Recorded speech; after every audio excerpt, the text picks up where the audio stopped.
Hey guys, thanks for tuning in to another video on ForgottenWeapons.com. I'm Ian McCollum, and today, does the G36 melt when it gets hot? That's of course the very hyperbolic version of the question.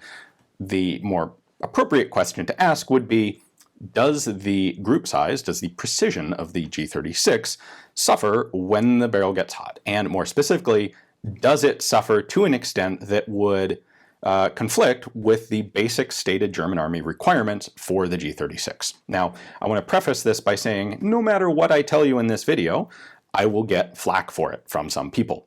This has become a very emotionally charged issue because there's a lot more going on here than just the technical facts of the matter. And spoiler alert, I can clear up a little bit of this right now. Part of the reason for that is the Bundeswehr and the German government have never actually done a formal scientific study to determine if there is a problem, and if so, what that problem specifically is. So what they should have done was take hundreds, if not thousands, of issue rifles with issue ammunition, put them on a standardized range, fire a standardized course of fire that involves something like fire a test group when the rifle's cold, heat the rifle up, fire another test group, see what happens. They've never done that.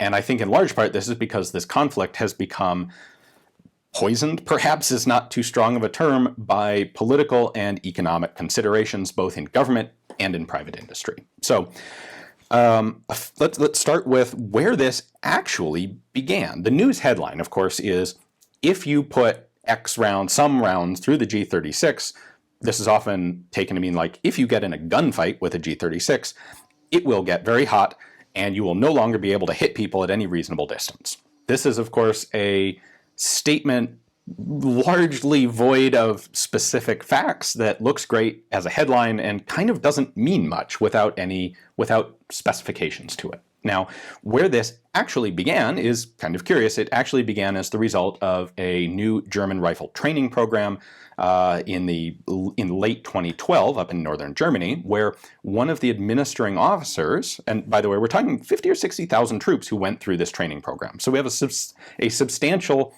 volume of data that this was based on, although it wasn't scientifically documented. What happened was one of the officers overseeing the training program came to the conclusion that when the rifles were all laid down on a blanket or tarp at the range, they're doing some administrative stuff in between shooting, when the sun was out, the rifles would heat up, but only on one side, and the point of impact would shift. Now, this is theoretically possible. The G36 has a polymer receiver with a steel trunnion and barrel embedded within it. Polymer is not a very efficient transmitter of heat. This is part of the reason that we like to use it for things. If you heat up one side of a solid block of metal, the other side is going to heat up pretty efficiently at the same time. So if you were to lay a metal gun out in the sun, it tends to all get hot, and you wouldn't have a situation where one side is differentially heated from the other. In theory, with polymer, that's possible. However, and in theory, if one side gets hot and the trunnion shifts because the polymer expands on one side and doesn't expand on the other, okay, hypothetically we can see a shift in point of impact. Now the question is, are the conditions sufficient to actually cause that to happen? How much does that polymer actually expand or contract with variations in temperature? And I don't know. And nobody really knows. Nobody's done a scientific survey on this that I'm aware of, outside of the original testing that was done on the G36 when it was adopted, which we'll get to in a moment.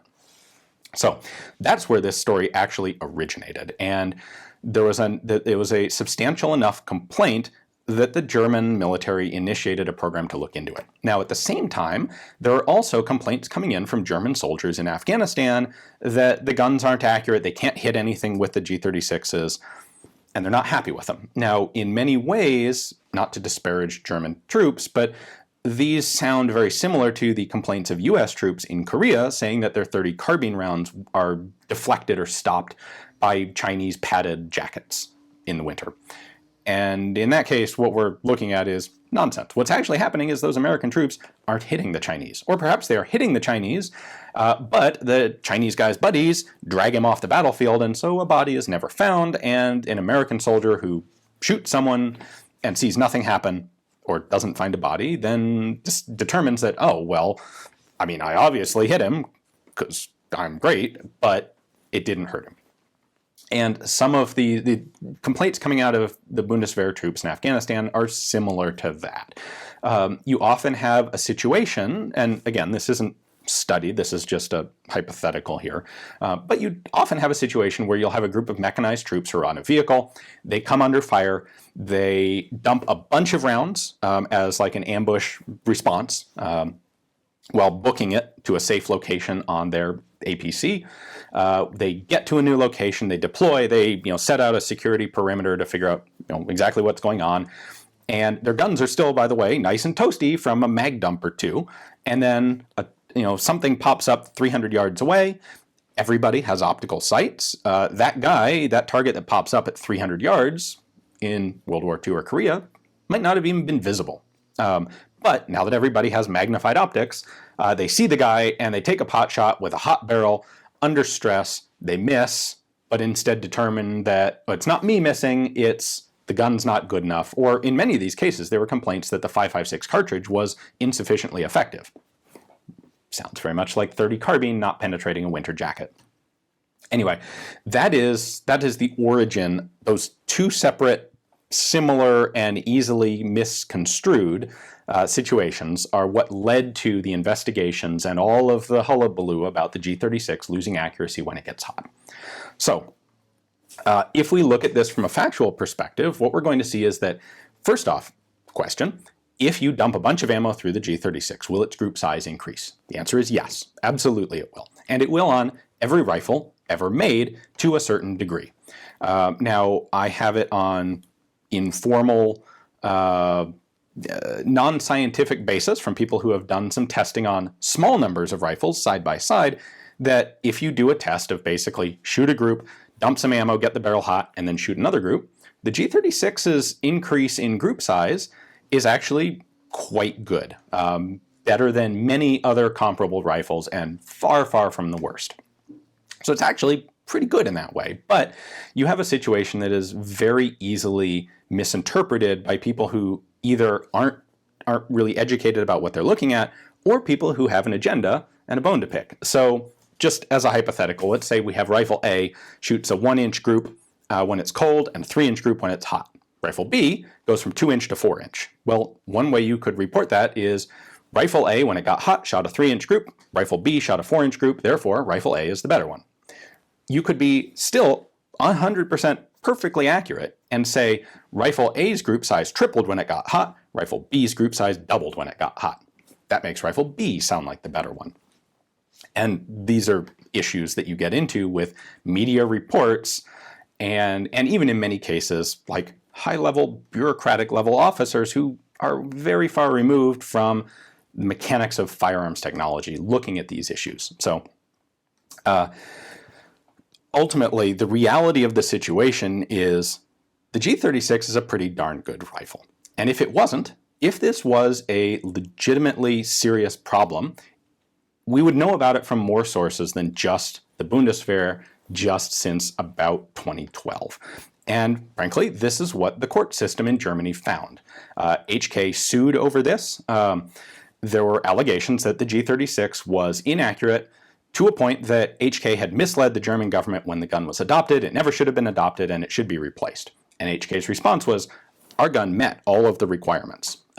Every firearm design is a balance of compromises. You can, and in this case, you're trading sustained fire capability, like how much energy, how much heat can the barrel absorb before its temperature changes enough that the group starts to get, badly large, versus weight when you're actually carrying the thing around. And the G36 made a compromise that is more towards weight than it is towards sustained fire. And we can actually see some of this, like a hint to point in this direction is the fact that the light machine gun version, the MG36, was not adopted by the German army because it didn't have sufficient sustained fire capability. They stuck with other machine guns already in service and are replacing them with other different machine guns, but not the MG36. Because its steel trunnion in a polymer receiver, even though it had a heavier trunnion and barrel than the rifle version, wasn't sufficient to meet German army requirements. Now in the court case, the courts found that HK was correct. The rifle is good, the rifle meets military specs, it did when it was adopted, it still does today. So for many people, that closes the book. Like, that's the end of discussion. The G36 works. However, this, from an outsider's perspective, this clearly looks like something where there are political forces at play that have a bone to pick with HK. And at the same time, HK has been far from their own best ally in this, because the stereotype's kind of true. They're difficult to work with. They're not really all that great at customer communication and support. We joke about that here in the US, but especially when it comes to HK in Germany, they can be a kind of obtuse organization to work with, and their reactions to many aspects of this problem, this media furor and political furor over several years, didn't always help them. Even in cases where they were right, like sometimes if you're right, you need to be a little nicer to convince the people on the other side that you are right. Anyway, clearly there are some people involved in this politically and bureaucratically who don't like HK and found this as an opportunity to pick and choose the worst ways to look at some of the results and the data and the opinions and try to use them to hurt HK. So ultimately, while HK was found correct in the legal system, there was also this push that the German army is going to reject the G36 and they're going to replace it. And there is a tender in place to replace the G36. Now, interestingly, that tender should have finished 6 months ago, the trials program. It hasn't, because none of the rifles in the trial have been able to meet the accuracy requirements when they get hot. It's almost like the new requirement is so stringent that it is an impossible set of compromises. The gun must be this light, it must be this accurate when it is this hot. Sometimes you put those combinations together and the result is impossible. For example, the M14, the original, the requirement for what became the M14 was supposed to be a rifle that was like 8 pounds, was fully functional as a light machine gun, and also sniper level accuracy at 800 yards. It was an impossible set of requirements to put together. So at the moment, every foreign company has bailed on that tender. You'd think companies like FN, for example, or many smaller up-and-coming companies would jump at the chance to take advantage of HK getting kicked while it's down and trying to get a German army rifle contract. Like, that would be a really impressive thing to pull off, and here's a perfect opportunity to do it. In reality, there are only 2 companies still involved in this German rifle trial. One of them is HK. HK has 2 of the rifles in the trial. It's the 433 and a version of the 416. And then Hainel Merkel is the other company. That's a long story. The chances of them winning it, I think, are like 0. But if the requirements that have been set out, the new requirements that someone wants to hold the G36 to, if they're actually possible, there would be companies that would be jumping at the chance to meet those requirements. And the fact is, there aren't. Now, like I said, I will get flack for this from all sides because this is a very emotionally charged issue and because there has been no actual formal scientific study to try and understand what the problem really is. And so we're left with speculation, anecdotal evidence, which oftentimes can look very, very convincing, even if it's not. Anecdotes are not scientific. And we're also left with, political pushes, people who are deliberately on both sides trying to obfuscate the issue. People who support the G36, who are trying to prevent any investigation of it, even if that investigation might actually vindicate it because they're worried that maybe something would go wrong and then they'll look bad. And people on the other side who want to get rid of the rifle and are pushing any opportunity to get rid of it.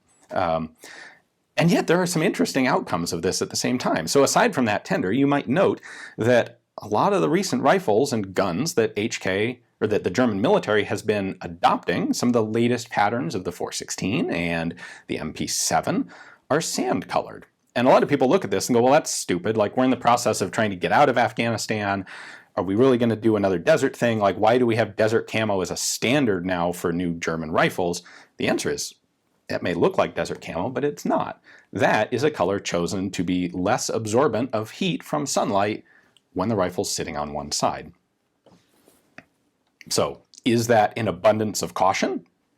Yeah, probably. Is it an acknowledgement of a secret failure of the G36? I guess maybe, but probably not. Like I said earlier on, ultimately, I think it's very easy to go deep down a rabbit hole on this issue and you know, you get to the point of conspiracy theory nitpicking, like, well, what about this little change to the polymer? Like, that was probably done, and you know, and that resulted in this, which resulted in that, and there was this kernel who did that with it, who's probably trying to cover something up. In reality, if you step back and look at this question from the larger scale, there are a bunch of countries that have adopted the G36. There are countries that have continued to purchase the G36 after all of this came to light. You know, those people are going to do their due diligence and look at this, and they're going to try and find out if this is a problem. And if this were a problem, realistically speaking, we would see it from more sources. We would have actual good data to show it. It is very unfortunate that we haven't gotten that sort of good data to show either way from the German military, but I am very confident in saying the G36 is a perfectly effective rifle within the criteria that it was designed for. Take it outside of that working criteria, all bets are off. Yeah, it's going to get hopelessly hot if you dump enough ammo through it. So does any rifle. You put 400 rounds through an M16 fast enough, you'll blow the gas tube, and the gun will stop working. That doesn't mean it's a bad rifle. That means you're using it in a way that it wasn't designed to be used. So hopefully that is of interest to people. Please don't send me death threats if I have said things that don't match with your understanding of the issue. But I think I've done a pretty fair job of going over what did happen, what didn't happen, and what the reality of the situation is. Thanks for watching.